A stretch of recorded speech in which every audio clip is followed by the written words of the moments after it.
שני הסוגי הניפלים, תראי אותם. אחד זה אלה, אני מקווה שזה לאלה התכוונת.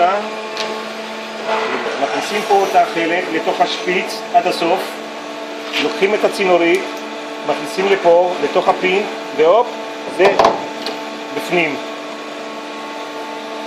עכשיו השני, אותו הדבר, נכנס המחבר לכאן, עד הסוף, יש פה שפיץ בולט, מכניסים אותו בפנים והופ, בפנים, קצת יותר חזק, מוכן.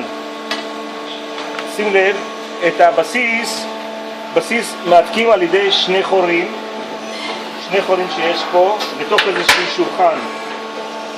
אפשר לקצר אותו, זה מתאים כרגע גם להרכיב פה חלק פנומטי, אבל אתה יכול להסתפק בזה.